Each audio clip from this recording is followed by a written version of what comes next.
Buen día, mi nombre es Ricardo Fernández. Espero que tengan un excelente fin de semana. Vamos a hablar hoy de lo que es el bautismo de infantes. A esto yo he puesto como subtítulo la ciudadanía del reino de Dios. Se ha dicho que la tradición del bautismo es una de las prácticas que hemos heredado del paganismo. Por otra parte, también se dice que esta tradición del bautismo de niños o paidobautismo vendría siendo un símbolo católico romano del cual la Reforma Protestante no se ha librado, y que por ende debería librarse de todo vestigio del romanismo. Otros protestantes y también creyentes dicen que los niños no tienen conciencia de pecado y que por lo tanto el bautismo es innecesario. Y esto por el hecho de que un niño no puede tomar decisiones al no tener su entendimiento. Y otro argumento expresa que cuando los discípulos dicen, cree en el Señor Jesucristo y serás salvo tú y tu casa, esto aparece en Hechos capítulo 16, verso 31. Contextualmente, el pasaje se está refiriendo que luego de ver el cambio en la forma de actuar de la persona, por el poder del Evangelio, las personas van a acudir a la salvación. Pero vamos a responder a algunos de estos argumentos y hablar de que principalmente el bautismo de infantes representa esta ciudadanía del reino de Dios. Y es un pacto que no nace en el Nuevo Testamento, sino que hay, como también podemos ver, representación de la iglesia en el Antiguo Testamento, también representación del bautismo en el Antiguo Testamento.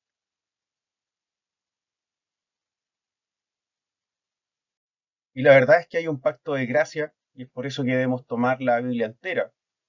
Este pacto de gracia se va cumpliendo en todas las etapas de la historia de la redención. Con Abraham, ese pacto se transforma en una unidad para el pueblo que va a nacer también una descendencia. Esta norma pactual se va desarrollando en la familia de Abraham por el soberano llamamiento de Dios. Es por esto que cuando hablamos de una prefiguración de la iglesia en el Antiguo Testamento, también hay cosas que nosotros podemos ver que es esta misma norma pactual que se desarrolla en la familia de Abraham. En Génesis capítulo 12, versos 2 al 3 dice, en ti serán benditas todas las naciones de la tierra. Esta norma se va desarrollando en la familia y hay un punto importante que mostrar, y es que el pacto se va clarificando a través de la historia de la salvación, mostrada en esta revelación que nosotros podemos ver en la Biblia. Es porque es una realidad colectiva. Por eso Dios le dice a Abraham que debe guardar este pacto, preservarlo a través de las muchas generaciones que vayan surgiendo. Génesis capítulo 17, verso 9 al 13. Y este es un pacto que es perpetuo que le da Dios a Abraham y también a su pueblo. Y en Génesis capítulo 15, versos 23 al 25, también podemos ver que Abraham toma a su hijo Ismael y también toma a todos los siervos nacidos en su casa, ya, y a todos los comprados con dinero, a todo varón de la casa de Abraham, y circuncidó la carne de ellos. Por lo tanto, podemos decir que el reino de Dios es una realidad colectiva. Y aquí el creyente en realidad no hace nada. Aquí esto es un don dado por Dios. De manera que cuando avanzamos y vemos que en los siguientes capítulos y libros de la Biblia, este pacto se va transmitiendo de generación en generación.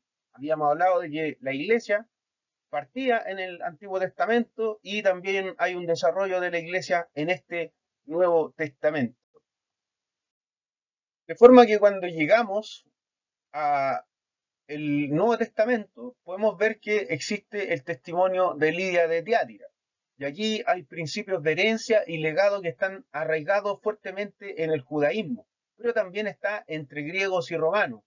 En el caso de los griegos, la religión romana consistía en un conjunto de cultos que existían dos. Primero estaba el culto del hogar, que unían estrechamente a la familia, y por otra parte estaba el culto público que estimulaba el patriotismo y también el respeto al Estado.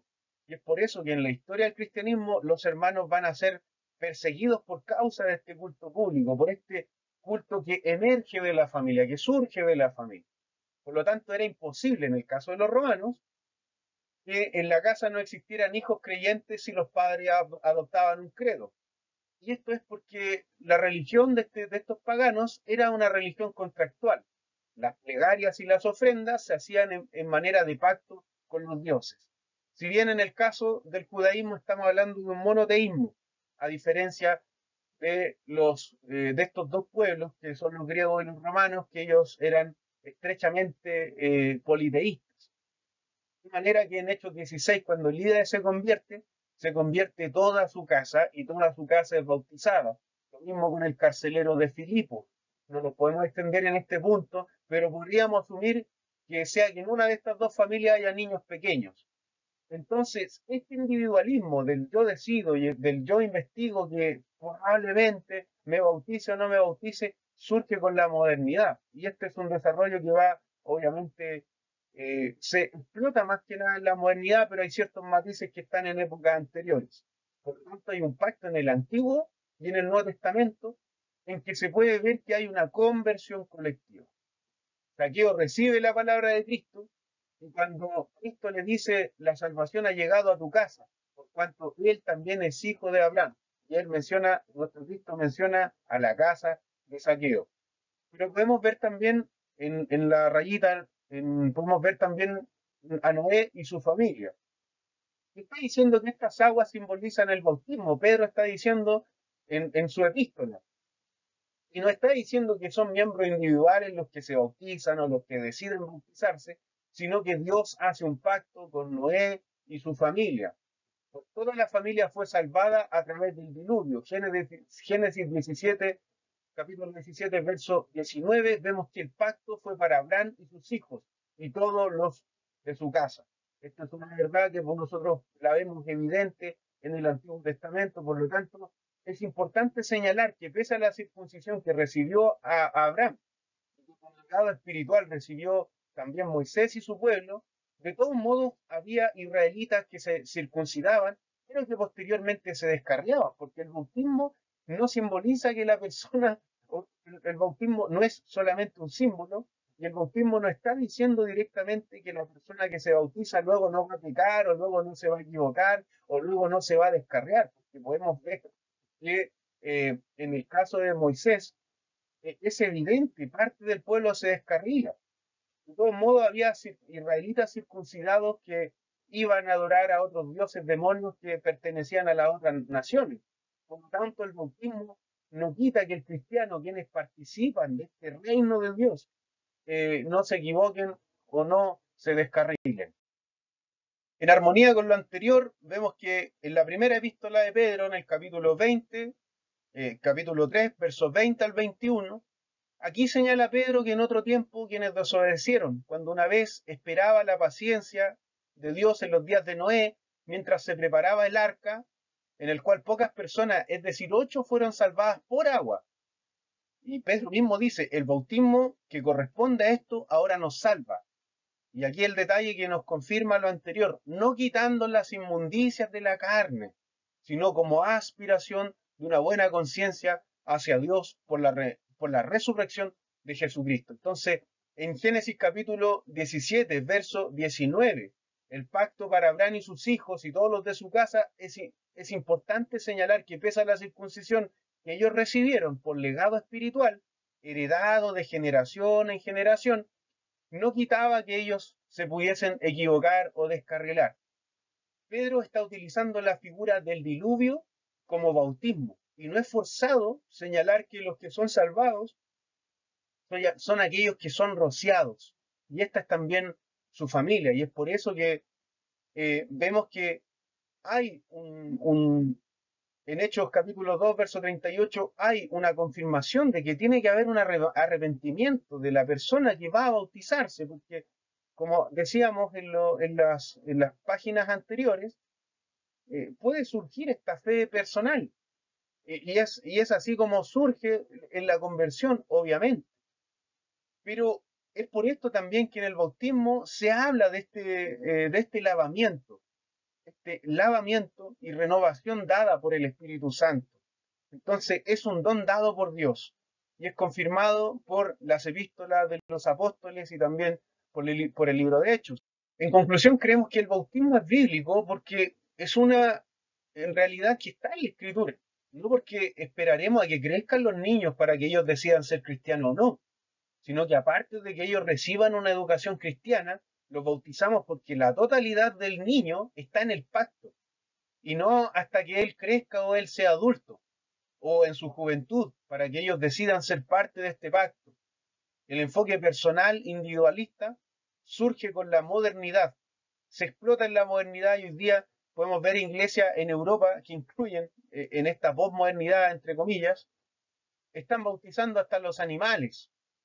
Entonces, mientras conversaba este tema con un pastor anglicano, él me decía que incluso el bautismo es una práctica contracultural. Los hijos no pertenecen al Estado, los hijos pertenecen a Dios y son agregados desde el principio. Aquí yo he dado la cita de Colosenses, que también podemos ver que hay algo que se va a desarrollar en el futuro, pero que en visión hay mandamientos que nosotros debemos cumplir. En esta práctica contracultural, nosotros le decimos al Estado y a todo el mundo que los niños son de Dios. Y eso es una práctica que también llevaba a cabo la iglesia primitiva. En la iglesia primitiva nacen los primeros orfanatos porque los cristianos en aquel tiempo no veían cierta parte del niño, para que se salve solamente el alma de él. No, sino que hay una integridad del ser. Y en esa integridad surgen obviamente los orfanatos y es por eso que los cristianos de la iglesia primitiva ven la imagen de Dios también en los niños. Y aquí hay componentes que son, obviamente uno se podría extender mucho más allá cuando hablamos de la visión individualista, que hoy día tienen ciertos grupos cristianos protestantes, pero también, y en conclusión, podemos decir que es una realidad colectiva y no personal. El Catecismo de Fe de Westminster señala que el bautismo es un medio de la gracia salvadora porque Pedro llamó al bautismo una promesa para el perdón de pecados. Y por lo tanto, si bien el bautismo no salva directamente, pero sí es una señal del pacto eterno de nuestra casa, de nuestra familia con Dios, que también es dada por gracia.